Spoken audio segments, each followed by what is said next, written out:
Budapest. Good afternoon, ladies and gentlemen. My name is Zoltan Pap, and I am the head of Budapest Public Lighting Company, which is making all the maintenance and operation work of lighting for Budapest municipality.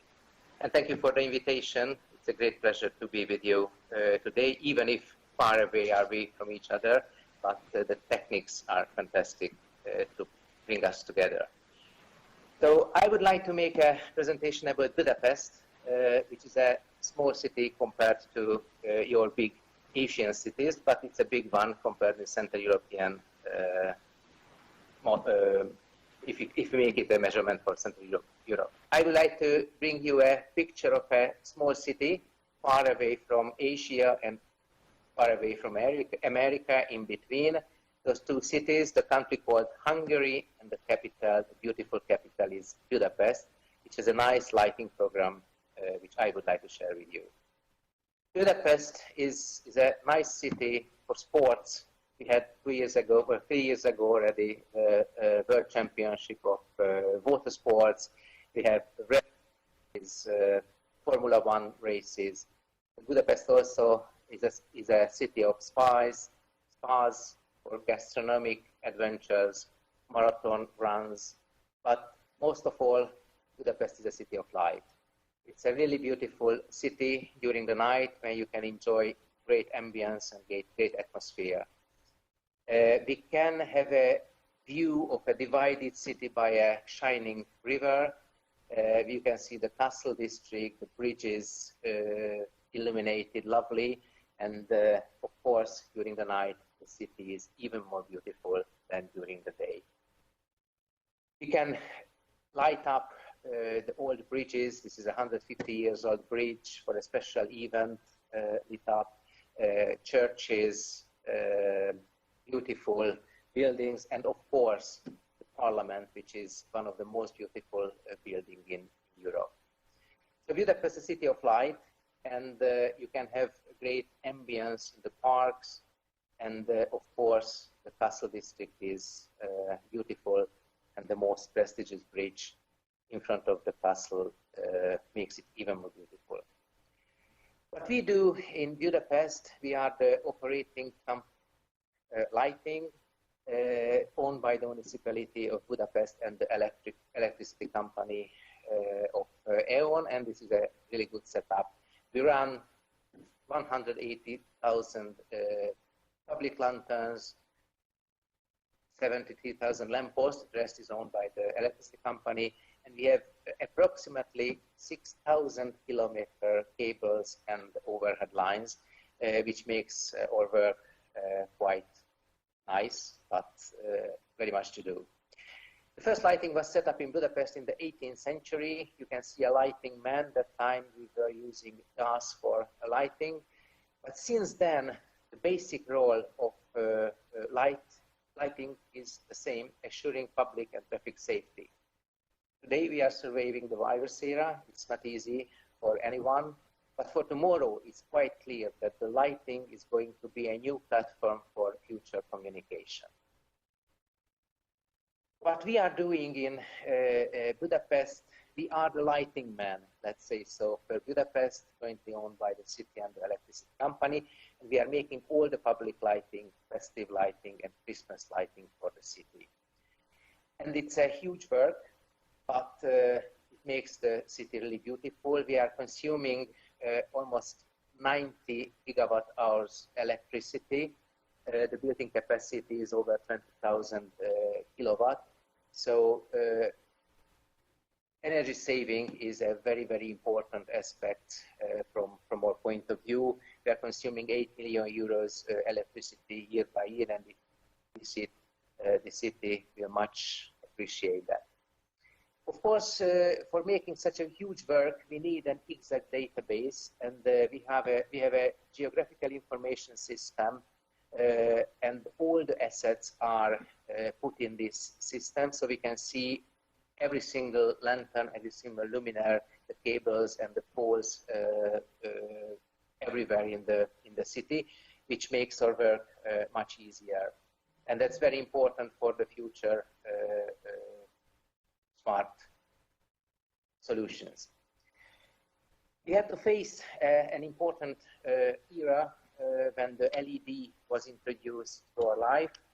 We had to make a more efficient, more energy saving, but of course financially realistic public money spending for lighting. And the question was, should it be still high pressure sodium? I'm an economist, so I used to say that a nice apple to make it even more shining one, but not energy saving.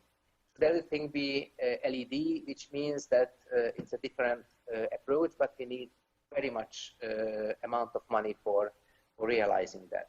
And the third, that the system will be mixed for a longer time, but it turned out that LED has taken over, quite clear, the breakthrough, and we are not installing anymore any other lights, just LEDs for the future. Some years ago, we had just 2,000 LEDs in the city. Now we have more than 10,000, 12,000 today. We had a 3 years program installing almost 10,000 pieces. And every single year we are planning to install 4,000 LEDs year by year, making the lighting more efficient in Budapest. In this diagram, you can see that the blue one is BDK. The energy consumption was decreasing quite significantly after the energy saving approach was introduced. Budapest is the red line, the total Budapest, because the city is developing. And it can be seen that the brown shows that we could actually countervalue the increase of energy need for the developing Budapest by our energy consumption decrease. Of course, when we decided to make the LED program, we had to avoid different things. We didn't want to have blurring, we didn't have to make light pollution in our cities or the zebra solutions that can be seen.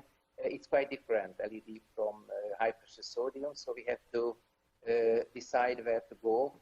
And of course, there are some major areas where we cannot solve proper lighting through energy saving, because in these areas you cannot make energy saving, you have to install more luminaires, but at least it will not be more, the consumption will not be more than previous.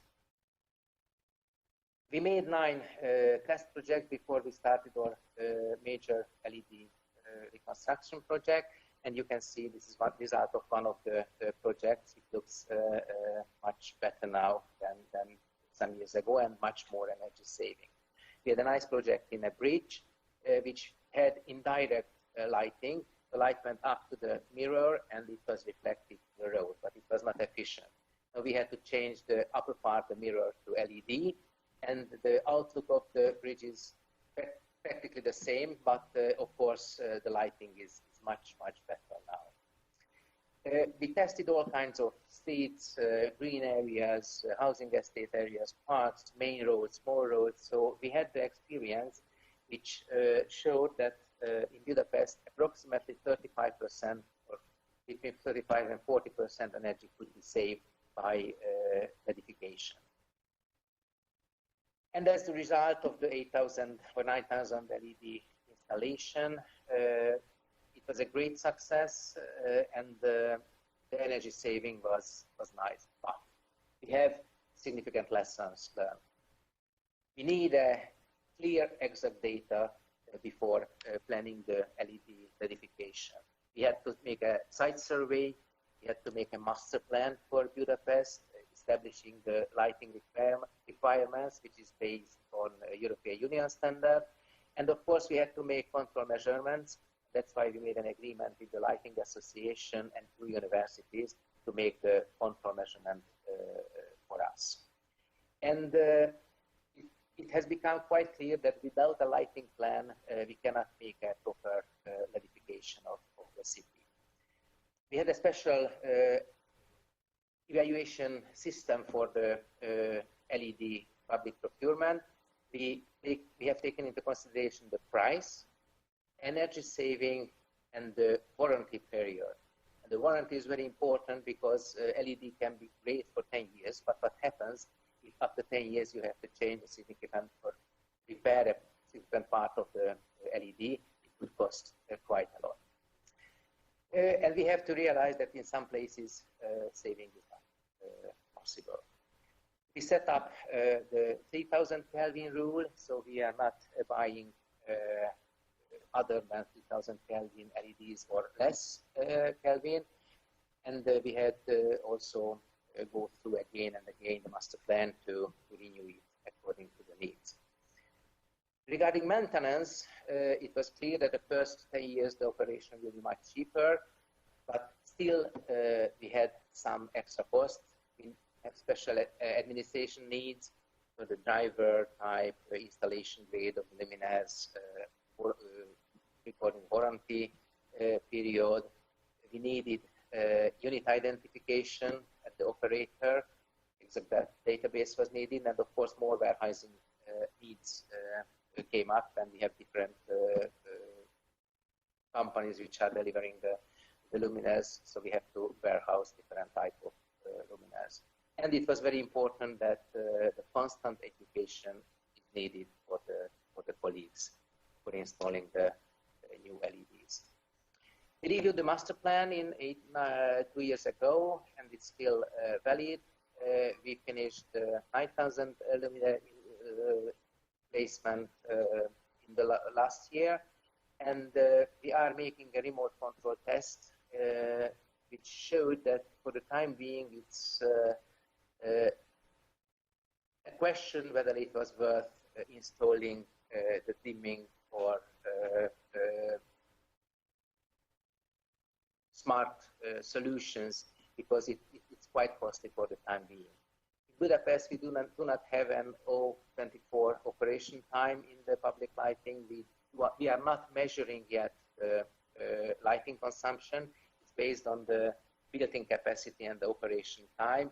So it's a bit difficult for the time being making these smart solutions introduced in Budapest, but we are preparing for the future. So we have a NEMA socket solution in all luminaires and a DALI protocol driver, which makes possible the two-way communication. And of course, the smart city options are considered. And for that, we made a nice project in Budapest. We wanted to replace all these equipments, which can be seen here, and set up a single lighting pole, which contains all the services. We have chosen a more than 1 kilometer long area with 5 different poles, and we installed all the instruments which is needed to have a smart pole in one equipment.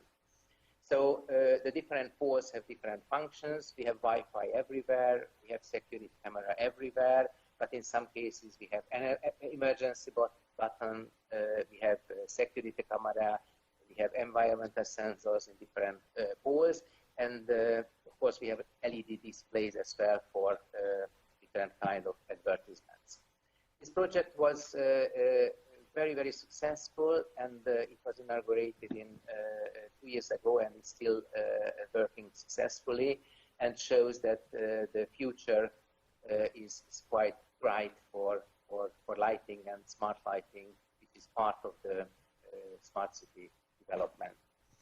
It's lighting in the new era will still have the same, partly the same function as earlier, assuring public and traffic safety for everyone. But when we survive this virus era, the new era is quite clear, brings a new time for lighting, a new platform for future communication, and of course a key player in smart city projects. Smart lighting, the options for dimming up, dimming down, the adaptive lighting, having a new nice ambience in different parts of the city, or in case of urgent needs, it can be lit up much more efficiently. It can hold a e-car charger, and of course it's a given infrastructure for 5G equipment, which is the future communication platform for life. So lighting has a bright future, and in the new era it's going to have even more options for serving the cities all over the world. So I think we have a bright future, and I will finish my presentation with our slogan: we bring light to the life of Budapest, and I really hope that we can share this light with everyone who is interested. Thank you very much for listening to me, and I am looking forward to your questions.